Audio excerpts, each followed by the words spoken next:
ದಿಢೀರ್ 60,000 ಕೋಟಿ ವಿತ್ಡ್ರಾ, ಭಾರತದ ಬ್ಯಾಂಕುಗಳು ಕಂಗಾಲು.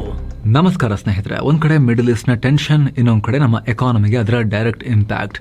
ಪೆಟ್ರೋಲ್ ಡೀಸೆಲ್ ರೇಟ್ ಹೈಕ್ ದಿನೇ ದಿನ ನಮ್ಮ ಜೇಬು ಸುಡ್ತಾ ಇದೆ. ಇದರ ನಡುವೆ ಭಾರತದ ಆರ್ಥಿಕತೆಗೆ ಸೈಲೆಂಟ್ ಆಗಿ ಇನ್ನೊಂದು ಆಘಾತ ಬಂದು ಹೊಡೆದಿದೆ.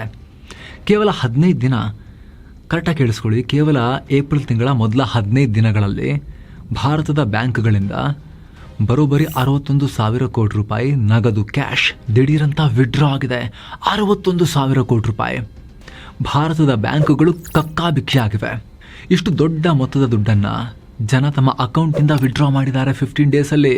ಇದೇನ್ರಿ, ಬ್ಯಾಂಕಿಗೆ ದುಡ್ಡು ತೆಗೆಯೋದು ಕಾಮನ್ ಅಲ್ವೇನ್ರಿ ಅಂತ ನೀವು ಕೇಳ್ಬೋದು.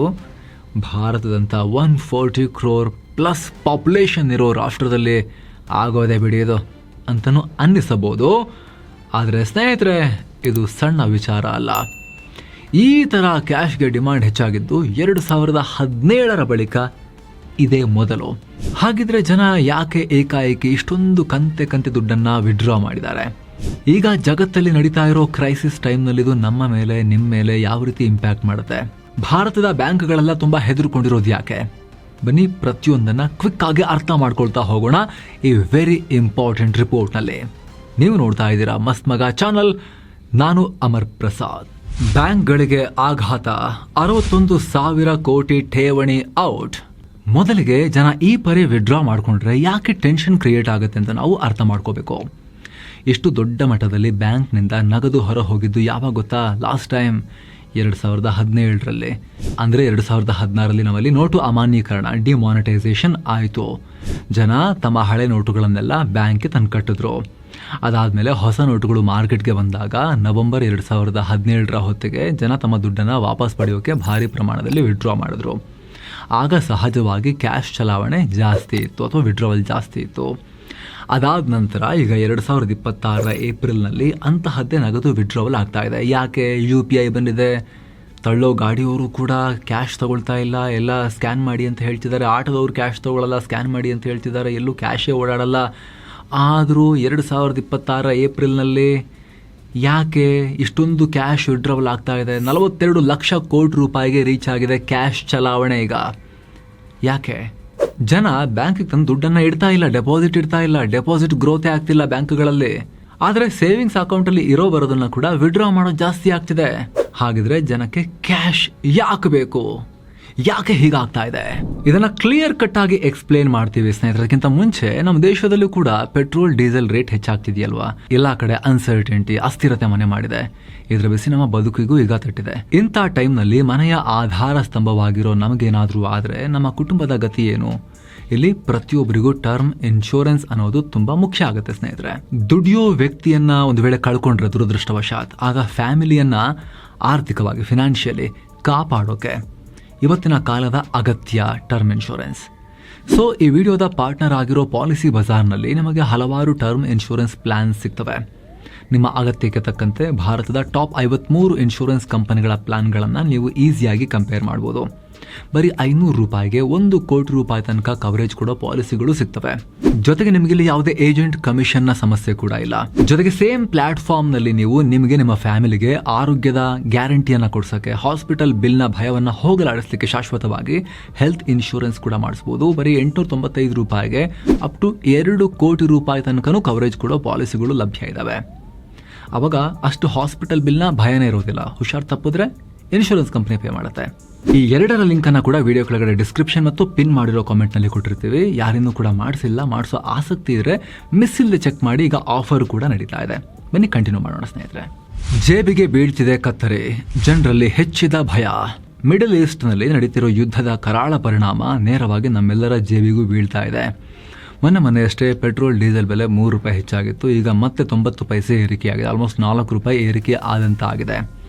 ಇಂಧನ ಬೆಲೆ ಇನ್ನೂ ಏರಿಕೆಯಾಗುವ ಆತಂಕ ಇದೆ. ಸೊ ಹಿಂಗಾದರೆ ಆಟೋಮ್ಯಾಟಿಕಲಿ ಸರಕು ಸಾಗಾಣಿಕೆ ವೆಚ್ಚ ಹೆಚ್ಚಾಗುತ್ತೆ. ಪರಿಣಾಮ ಪ್ರತಿಯೊಂದು ದಿನಸಿ ತರಕಾರಿ ರೇಟ್ ಜಾಸ್ತಿ ಆಗುತ್ತೆ.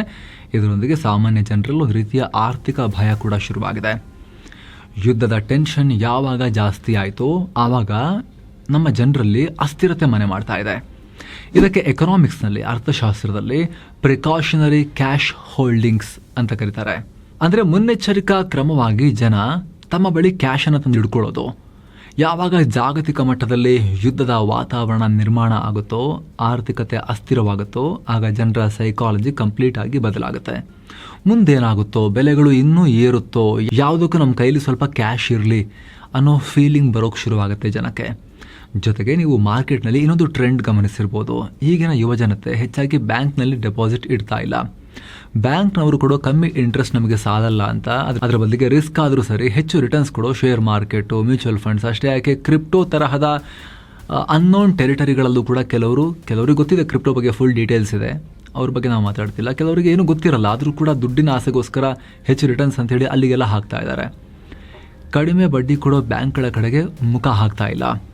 ಇದಕ್ಕೆ ಬ್ಯಾಂಕ್ಗಳು ಕೊಡ್ತಿರೋ ಇನ್ನೊಂದು ಪ್ರಮುಖ ರೀಸನ್ ಅಂದರೆ ನಮ್ಮ ಇನ್ಫಾರ್ಮಲ್ ಎಕಾನಮಿ, ಅಂದರೆ ಅಸಂಘಟಿತ ವಲಯ. ಗ್ರಾಮೀಣ ಭಾಗದಲ್ಲಿ ಈಗ ಕ್ಯಾಶ್ಗೆ ವಿಪರೀತ ಬೇಡಿಕೆ ಹೆಚ್ಚಾಗಿದೆ. ನಮ್ಮ ದೇಶದಲ್ಲಿ UPI ಡಿಜಿಟಲ್ ಪೇಮೆಂಟ್ ಎಷ್ಟೇ ಬೆಳೆದಿದ್ರೂ ಕೂಡ ಇವತ್ತಿಗೂ ಗ್ರಾಮೀಣ ಮಾರುಕಟ್ಟೆ, ಅಸಂಘಟಿತ ವಲಯ ಮತ್ತು ಸಣ್ಣ ದಿನಗೂಲಿ ನೌಕರರು ಈಗಲೂ ನಂಬಿರೋದು ಕ್ಯಾಶನ್ನು. ಯಾವಾಗ ಬೆಲೆ ಏರಿಕೆ ಆಯಿತೋ ಆಗ ಹಳ್ಳಿಗಳಲ್ಲಿ ರೈತರಿಗೆ, ಸಣ್ಣ ವ್ಯಾಪಾರಿಗಳಿಗೆ ತಮ್ಮ ದಿನನಿತ್ಯದ ವಹಿವಾಟು ಮಾಡೋಕ್ಕೆ ಹೆಚ್ಚಿನ ನಗದು ಬೇಕಾಗುತ್ತೆ.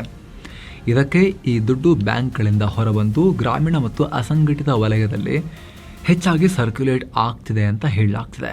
ಸಾಲ ಕೊಡೋಕೆ ಕಾಸಿಲ್ಲ, ಭಾರತದ ಬ್ಯಾಂಕ್ಗಳಿಗೆ ಲಿಕ್ವಿಡಿಟಿ ಟೆನ್ಷನ್. ಜನರ ಪಾಡೇನೋ ಸರಿ, ಅವರಿಗೆ ದುಡ್ಡು ಬೇಕು, ತೆಗಿತಾ ಇದ್ದಾರೆ. ಹೀಗೆ ದುಡ್ಡು ಹೊರ ತೆಗಿತಾ ಹೋದ್ರೆ ಡೆಪಾಸಿಟ್ ಗ್ರೋತ್ ಎಲ್ಲ ಆಗುತ್ತೆ. ಬ್ಯಾಂಕ್ಗಳಲ್ಲಿ ಡೆಪಾಸಿಟ್ ಬರಬೇಕಲ್ಲ, ಅವ್ರು ಹೊರಗಡೆ ಮತ್ತೆ ಯಾರಿಗಾರು ಸಾಲ ಕೊಡಬೇಕು ಅಂತ ಹೇಳಿದ್ರೆ ಬ್ಯಾಂಕ್ ನಡೆಯೋದೇ ಡೆಪಾಸಿಟ್ಸ್ ಮೇಲೆ. ನೀವಿಟ್ಟು 5,000, 10,000 ಇದೆಲ್ಲ ಒಟ್ಟು ಮಾಡಿ ಕೋಟಿ, 1,000 ಕೋಟಿ, 100 ಕೋಟಿ, ಲಕ್ಷ ಕೋಟಿ ರೀತಿ ದೊಡ್ಡ ದೊಡ್ಡ ಗಂಟು ಮಾಡಿ ಬೇರೆ ಕಡೆಗೆ ಸಾಲ ಕೊಡ್ತಾರೆ. ಆ ಸಾಲದ ಮೇಲೆ ಬಡ್ಡಿ ಕಲೆಕ್ಟ್ ಮಾಡ್ತಾರೆ. ಅದ್ರಲ್ಲಿ ಒಂಚೂರು ಅವ್ರು ಇಟ್ಕೊಂಡು ನಿಮಗೂ ಕೂಡ ಸ್ವಲ್ಪ ಬಡ್ಡಿ ಕೊಡ್ತಾರೆ. ಈಗ ಯೋಚನೆ ಮಾಡಿ, ಒಂದ್ ಕಡೆ ಜನ ದುಡ್ಡು ಇಡ್ತಿಲ್ಲ, ಬದಲಾಗಿ ಇರೋ ದುಡ್ಡನ್ನ ವಿಡ್ರಾ ಮಾಡ್ತಿದ್ದಾರೆ ಅಂತ ಹೇಳಿದ್ರೆ ಬ್ಯಾಂಕ್ಗಳ ಕ್ಯಾಶ್ ಫ್ಲೋ ಕಿತ್ಕೊಂಡು ಹೋಗುತ್ತೆ. ಇದನ್ನ ಆರ್ಥಿಕ ಭಾಷೆಯಲ್ಲಿ ಲಿಕ್ವಿಡಿಟಿ ಕ್ರಂಚ್ ಅಥವಾ ಲಿಕ್ವಿಡಿಟಿ ಕ್ರೈಸಿಸ್ ಅಂತ ಕರೀತಾರೆ. ಮಾರ್ಚ್ 2026 ಹೊತ್ತಿಗೆ ಬ್ಯಾಂಕ್ಗಳ ಕ್ರೆಡಿಟ್ ಡೆಪಾಸಿಟ್ ರೇಷಿಯೋ CDR 83% ತಲುಪಿದೆ. ಅಂದರೆ ಬ್ಯಾಂಕ್ ಬಳಿ 100 ರೂಪಾಯಿ ಡೆಪಾಸಿಟ್ ಬಂದರೆ ಅದರಲ್ಲಿ ಬರೋಬ್ಬರಿ 83 ರೂಪಾಯಿನ ಸಾಲವಾಗಿ ಕೊಡ್ತಿದ್ದಾರೆ. ಕೈಯಲ್ಲಿ ಜಾಸ್ತಿ ಉಳಿತಾ ಇಲ್ಲ.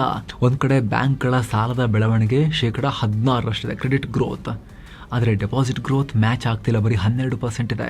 ಅಂದರೆ ಲೋನ್ ತಗೊಳ್ಳೋಕೆ, ದುಡ್ಡನ್ನ ಹೊರ ತೆಗಿಯೋಕೆ ಬ್ಯಾಂಕ್ಗಳಿಂದ ಲೋನ್ ರೂಪದಲ್ಲೂ ಕೂಡ ಉದ್ದ ಕ್ಯೂನೇ ಇದೆ ದೇಶದಲ್ಲಿ. ಆದರೆ ಬ್ಯಾಂಕ್ ಬಂದು ದುಡ್ಡು ಇಡೋರು ಕಮ್ಮಿ ಆಗಿದ್ದಾರೆ. ಆಗೇನಾಗುತ್ತೆ, ಸಾಲ ಮತ್ತು ಡೆಪಾಸಿಟ್ ಇವೆರಡನ್ನ ಮ್ಯಾಚ್ ಮಾಡೋಕ್ಕಾಗಲ್ಲ. ಈಗ ಬ್ಯಾಂಕಿಂಗ್ ಸಿಸ್ಟಮ್ ನಲ್ಲಿ ಸುಮಾರು 65,000 ಕೋಟಿ ರೂಪಾಯಿಗೋದಿಕ ಲಿಕ್ವಿಡಿಟಿಯ ಕೊರತೆ ಇದೆ. ಇದೇ ಈಗ ಬ್ಯಾಂಕ್ಗಳಿಗೆ ಕಷ್ಟ ಆಗ್ತಿರೋದು. ಇದಕ್ಕೆ ಈಗ HDFC, SBI ನಂತ ಬ್ಯಾಂಕಿಂಗ್ ದಿಗ್ಗಜರು ಆತಂಕ ವ್ಯಕ್ತಪಡಿಸ್ತಾ ಇದ್ದಾರೆ. ಹೀಗೆ ಮುಂದುವರೆದ್ರೆ ಬ್ಯಾಂಕ್ಗಳಿಗೆ ಸರ್ಪ್ಲಸ್ ಲಿಕ್ವಿಡಿಟಿಯನ್ನು ಮೇಂಟೈನ್ ಮಾಡೋಕೆ ಆಗಲ್ಲ. ಕ್ಯಾಶ್ ಬ್ಯಾಲೆನ್ಸ್ ಇಲ್ಲ ಅಂದರೆ ಆರ್ಥಿಕತೆಯಲ್ಲಿ ಬಡ್ಡಿ ದರಗಳನ್ನ ಕಂಟ್ರೋಲ್ ನೀಡೋಕೆ ತುಂಬಾನೇ ಕಷ್ಟ ಆಗುತ್ತೆ. ಅವ್ರು ಆತಂಕ ವ್ಯಕ್ತಪಡಿಸ್ತಿದ್ದಾರೆ ಬ್ಯಾಂಕ್ನವರು. ನಾವು ಬ್ಯಾಂಕ್ನವರು ಡೆಪಾಸಿಟ್ ಮೇಲೆ ನಂಬ್ಕೊಳ್ಳೋದು ಕಮ್ಮಿ ಮಾಡಿ ನಾವು ಬೇರೆ ಕಡೆಯಿಂದ ದುಡ್ಡನ್ನ ಬಾರೋ ಮಾಡ್ಕೊಂಡು ತಂದು, ಅಂದರೆ ಬ್ಯಾಂಕ್ನವರೇ ಸಾಲ ಮಾಡ್ಕೊಂಡು ತಂದು ಸಾಲ ಕೊಟ್ಟು ಕಮ್ಮಿ ಬಡ್ಡಿಗೆ ಸಾಲಕ್ಕೆ ತಂದು ಜಾಸ್ತಿ ಬಡ್ಡಿಗೆ ಸಾಲ ಕೊಟ್ಟು ಮ್ಯಾನೇಜ್ ಮಾಡಬೇಕಾಗತ್ತೆ ಅಂತ ಹೇಳ್ತಿದ್ದಾರೆ. ಡೆಪಾಸಿಟ್ ಸರ್ಟಿಫಿಕೇಟ್, ದುಡ್ಡಿಗಾಗಿ ಬ್ಯಾಂಕ್ಗಳ ಒದ್ದಾಟ. ಎಸ್ ಸ್ನೇಹಿತರೆ, ನಿಮಗೆ ಹೇಳ್ತಾ ಇದ್ನಲ್ಲ, ಅದೇ ಆಗ್ತಾ ಇದೆ. ಬ್ಯಾಂಕ್ಗಳೀಗ ಅದನ್ನೇ ಮಾಡ್ತಿದ್ದಾರೆ. ಮಾರುಕಟ್ಟೆಯಿಂದ ಜಾಸ್ತಿ ಬಡ್ಡಿಗೆ ಶಾರ್ಟ್ ಟರ್ಮ್ ಫಂಡ್ ಅನ್ನು ತರ್ತಾ ಇದ್ದಾರೆ.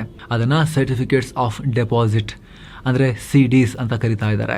ಇದೇ ವರ್ಷದ ಫೆಬ್ರವರಿಯಲ್ಲಿ ಬ್ಯಾಂಕ್ಗಳು ಹೊರಡಿಸಿರೋ ಒಟ್ಟು CDಗಳ ಮೌಲ್ಯ 6.64 ಲಕ್ಷ ಕೋಟಿ ರೂಪಾಯಿ. ಕಳೆದ 2 ವರ್ಷದಲ್ಲಿ ಇದರ ಪ್ರಮಾಣ 75% ಹೆಚ್ಚಾಗಿದೆ. ನಾರ್ಮಲ್ ಆಗಿ ನಾವು FD ಮಾಡಿದ್ರೆ ಬ್ಯಾಂಕ್ಗಳು ನಮಗೆ 6.25% ಅಥವಾ 6.75% ಬಡ್ಡಿ ಕೊಡ್ತವೆ. ಸ್ಮಾಲ್ ಫಿನಾನ್ಸ್ ಬ್ಯಾಂಕ್ಸ್ ಎಲ್ಲ ನಿಮಗೆ 8.3% ತನಕ ಬಡ್ಡಿಯನ್ನ ಕೊಡ್ತವೆ. ಆದ್ರೆ ಈಗ ಬ್ಯಾಂಕ್ಗಳಿಗೆ ದುಡ್ಡಿನ ಅವಶ್ಯಕತೆ ಎಷ್ಟಿದೆ ಅಂತ ಹೇಳಿದ್ರೆ ಅವರೇ ಈಗ ದೊಡ್ಡ ಇನ್ವೆಸ್ಟರ್ಸ್ ಹತ್ರ ಹೋಗಿ 7.41% ನಷ್ಟು ದುಬಾರಿ ಬಡ್ಡಿ ಕೊಟ್ಟು ದುಡ್ಡನ್ನ ತರ್ತಾ ಇದ್ದಾರೆ. ಹೀಗೆ ತಾವೇ ದುಬಾರಿ ಬಡ್ಡಿಗೆ ಮಾರುಕಟ್ಟೆಯಿಂದ ದುಡ್ಡು ತಂದ್ರೆ ಬ್ಯಾಂಕ್ಗಳಿಗೆ ಉಳಿಯೋ ಲಾಭಾಂಶ ಕರಗುತ್ತೆ. ಸೊ ಹೀಗೆ ಆದ್ರೆ ಸದ್ಯಕ್ಕೆ ಏನು ಸಮಸ್ಯೆ ಆಗಲ್ಲ. ಆದ್ರೆ ಲಾಂಗ್ ಟರ್ಮ್ ಲೆಕ್ಕ ಹಾಕಿದ್ರೆ ಇದು ಬ್ಯಾಂಕಿಂಗ್ ಸಿಸ್ಟಮ್ಗೆ ದೊಡ್ಡ ರೋಗ. ಮುಂದೇನಾಗುತ್ತೆ? ಈ ಲಿಕ್ವಿಡಿಟಿ ಆಟ ಮತ್ತು ದುಡ್ಡಿಗಾಗಿ ಬ್ಯಾಂಕ್ಗಳ ಒದ್ದಾಟದ ಬಗ್ಗೆ RBI ಈ ಹಿಂದಿನಿಂದಲೂ ಎಚ್ಚರಿಕೆ ವಹಿಸುವಂತೆ ಹೇಳ್ತಾ ಬಂದಿದೆ. ಮಾರುಕಟ್ಟೆ ತಜ್ಞರ ಪ್ರಕಾರ ಸಿಸ್ಟಮ್ಗೆ ಮತ್ತೆ ಹೊಸ ದುಡ್ಡು ಹರಿದು ಬಂದರೆ ಮಾತ್ರ ಈ ಲಿಕ್ವಿಡಿಟಿ ಸಮಸ್ಯೆ ಪರಿಹಾರ ಆಗೋಕೆ ಸಾಧ್ಯ. ಇದೆಲ್ಲದರ ನಡುವೆ ನಾಗರಿಕರಾದ ನಾವೇನ್ ಮಾಡಬೇಕು? ಯಾಕಂದ್ರೆ ನಮ್ಮೆಲ್ಲರ ಮೇಲೆ ಲಾಸ್ಟ್ಗೆ ಎಫೆಕ್ಟ್ ಬಿದ್ದೇ ಬೀಳುತ್ತಲ್ವಾ. ಈ ಲಿಕ್ವಿಡಿಟಿ ಕ್ರೈಸಿಸ್ ಹೀಗೆ ಮುಂದುವರೆದ್ರೆ ಮುಂದಿನ ದಿನಗಳಲ್ಲಿ ಬಡ್ಡಿ ದರಗಳು ಏರಿಕೆ ಆಗೋ ಚಾನ್ಸಸ್ ಹೈ ಇದೆ. ಅಂದ್ರೆ ನಿಮ್ಮ ಹೋಮ್ ಲೋನ್, ಕಾರ್ ಲೋನ್ EMIಗಳು ಮುಂದಿನ ದಿನಗಳಲ್ಲಿ ದುಬಾರಿ ಆಗೋ ಚಾನ್ಸಸ್ ಇರುತ್ತೆ. ಹಾಗಾಗಿ ಹಣಕಾಸಿನ ಬಗ್ಗೆ ಎಚ್ಚರ ಇರಲಿ ಸ್ನೇಹಿತರೆ. ಬಡವರು, ಮಧ್ಯಮ ವರ್ಗದವರು ಅನಗತ್ಯ ಖರ್ಚುಗಳನ್ನ ಅವಾಯ್ಡ್ ಮಾಡೋಣ. ಶ್ರೀಮಂತರು ಪ್ಲೀಸ್ ಸ್ಪೆಂಡ್, ಚೆನ್ನಾಗಿ ಸ್ಪೆಂಡ್ ಮಾಡಿ.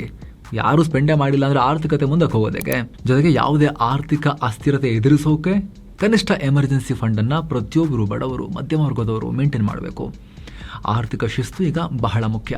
ಈ ಬಗ್ಗೆ ನಿಮಗೆ ಅನಿಸುತ್ತೆ ಸ್ನೇಹಿತರೆ? ಮಿಸ್ ಇಲ್ಲದೆ ಕಾಮೆಂಟ್ ಮಾಡಿ ತಿಳಿಸಿ. ಹಾಗೆ ಸ್ನೇಹಿತರೆ, ಕಡೆದಾಗಿ ಕ್ವಿಕ್ ರಿಮೈಂಡರ್, ಎಲ್ಲಾ ಮಾಡೋ ಟೈಮ್ನಲ್ಲಿ ಬೇಸಿಕ್ ಪ್ರೊಟೆಕ್ಷನ್ ಬೇಕೇ ಬೇಕಲ್ವಾ ಜೀವನಕ್ಕೆ. Term insurance. ದುಡಿಯೋ ವ್ಯಕ್ತಿಯನ್ನ ಕಳ್ಕೊಂಡಾಗ ಫ್ಯಾಮಿಲಿಗೆ ಆರ್ಥಿಕವಾಗೂ ಕೂಡ ಶಾಕ್ ಆಗಬಾರ್ದಲ್ವಾ? ಅದಕ್ಕೆ ಅಂತಲೇ ಇರೋದು ಟರ್ಮ್ ಇನ್ಶೂರೆನ್ಸ್. ನಿಮಗೆ ಹೇಳಿದೆ ಆಗಲೇ 500-600 ರೂಪಾಯಿಗೆಲ್ಲ 1 ಕೋಟಿ ರೂಪಾಯಿ ತನಕದ ಕವರೇಜ್ ಇರೋ ಟರ್ಮ್ ಇನ್ಶೂರೆನ್ಸ್ ಮಾಡಿಸ್ಬೋದು. ದುಡಿಯೋ ವ್ಯಕ್ತಿಯನ್ನ ದುರದೃಷ್ಟಕರ ಕಾರಣದಿಂದ ಏನಾದರೂ ಕಳ್ಕೊಂಡ್ರೆ ಫ್ಯಾಮಿಲಿಯವರು ಅಮೌಂಟ್ ಒನ್ ಶಾಟ್ನಲ್ಲಿ ಲಂಸಮ್ ಅವರಿಗೆ ಸಿಗುತ್ತೆ ಟ್ಯಾಕ್ಸ್ ಫ್ರೀ ಆಗಿ. ಅದನ್ನ ಅವರು FD ಇಟ್ಟರು ಕೂಡ ಲೈಫ್ ಸ್ಟೈಲ್ ಮೇಂಟೈನ್ ಆಗುತ್ತೆ, ಲೈಫ್ ನಡ್ಕೊಂಡು ಹೋಗುತ್ತೆ. ಮಕ್ಕಳ ಸ್ಕೂಲ್ ಫೀಸ್ ಯಾವುದಕ್ಕೂ ಕೂಡ ಅವ್ರಿಗೆ ಚಿಂತೆ ಇರೋದಿಲ್ಲ.